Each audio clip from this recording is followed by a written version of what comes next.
Tea கடையாக போய் முதல்வர் அவர்கள் டீ குடிச்சுக்கிட்டு இருக்காரு, ஓட்டு சேகரிக்கிறாராம். ஏன் டாஸ்மாகா போய் ஒரு கட்டிங் போட்டுட்டு ஓட்டு கேட்க வேண்டியது தானே? இத்தனை பெண்களினுடைய வயிற்றுச்சலையும் அவங்களுடைய குடும்ப பொருளாதாரத்தையும் வாரி சுருட்டி கொண்டு போதும் உங்களது ஆட்சி, எங்க அண்ணன் மிக விரைவில் வந்து உட்கார போறாங்க அரியணையில. உங்க எல்லாருக்குமே கடைசியா 1000 ரூபாய் வந்திருக்கும் தானே? இனிமேல் உங்க அக்கவுண்ட்ல அந்த 1000 ரூபாய் வராது. அடுத்து மே 4 நம்ம தலைவர் அவர்கள் முதல்வர் ஆகிறார்கள். ஜூன்ல இருந்து உங்களுடைய ஒவ்வொருவருடைய அக்கவுண்ட்லயும் 2500 ரூபாய் தலைவர் கொடுத்த வாக்குறுதியின்படி வந்து சேரப்போகிறது. இது உறுதி. எல்லாருமே மக்களுக்கு நான் செய்றேன், மக்களுக்கு இந்த திட்டங்களை செய்றேன் அப்படிங்கிறாங்க.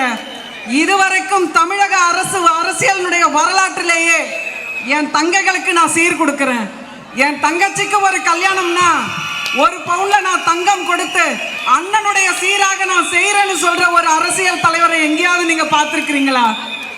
அதுக்கு அடுத்து தாய்மாமன் சீர். என் வீட்டில் பிறக்கிற முதல் குழந்தை மாதிரி தான் என் தங்கச்சி வீட்டில் பிறக்கிற ஒரு குழந்தையும். அந்த குழந்தையினுடைய உடம்பில் படப்ப ஒரு முதல்ல படுற ஒரு தங்கம் அது என் கையில இருந்து தான் வரும் அப்படின்னு இன்னைக்கு ஒட்டுமொத்த தமிழக மக்களினுடைய அண்ணனாக நிற்கிறார் நமது தலைவர் அவர்கள். பெண்களுடைய பாதுகாப்பு இன்னைக்கு மிகப்பெரிய கேள்விக்குரிய அதுதான். 2.5 வயசு குழந்தைய கூட அவங்க கட்சியில் இருக்கிற ஆள் விடலங்க, டயப்பர் போட்டு சுத்துற 2.5 வயசு குழந்தைடா பாவீங்களா. இன்னைக்கு அத்தனை பேரினுடைய பெண்களுடைய ஒட்டுமொத்த வெறுப்பையும் சம்பாதிச்சுட்டு இருக்கிறாங்க. யார் இந்த சார் கேள்விக்கு பதில் இல்லை. எல்லாருக்குமே ஒரு பாதுகாப்பான ஒரு அண்ணனாக நான் இருப்பேன் அப்படின்னு சொல்லிட்டு தான் வேலு நாச்சியார் படைன்னு கொண்டுட்டு வர்றாருங்க.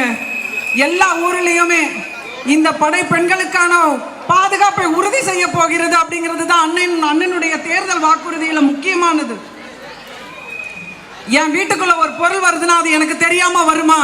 இன்னைக்கு தமிழகம் முழுக்க இத்தனை போதைப் பொருள்கள் எப்படி ஒரு முதல்வருக்கு தெரியாமல் வந்திருக்கும்? இதுக்கெல்லாம் கேட்டா பதில் சொல்ல மாட்டாங்க.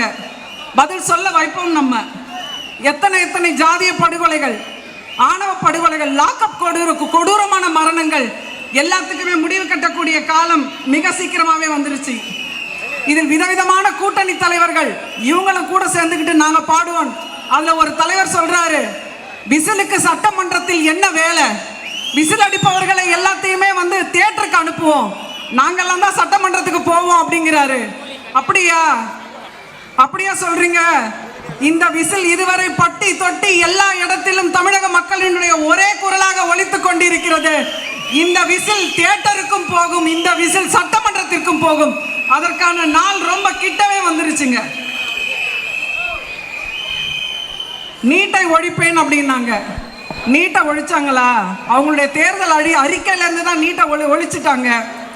அதாவது இறுதியாக உன்னை சொல்கிறேன், 2 தலைவர்களும் 75 காலம் ஆண்டாங்க, 50 ஆண்டு காலம் ஆண்டாங்கன்னு சொல்லிக்கிட்டு இருக்காங்க. 2 பேரும் என்ன தன்னுடைய ஆட்சியின் சாதனைகளை சொல்லுவாங்கன்னு பார்த்தா, இவர் அவரை பத்தி மிக கேவலமாக வர்ணிப்பதும் அவர் இவரை பத்தி மிக கேவலமாக பேசுவதும் தான் இன்னைக்கு நம்ம அரசியல் களத்தில் பார்த்துட்டு இருக்கோம். இதுல இருந்து என்ன தெரியுதுன்னா, மக்களுக்கான நலங்கள் இவர்கள் யாருமே செய்யல. இவர் காலில் விழுந்தாருங்கிறாரு, இவர் காலை தேடி நைட்ல வந்து ட்விட்டு போட்டுட்டு இருக்காருன்னாங்க. கால்களை தேடி தானே உங்க அரசியல் இருக்கு.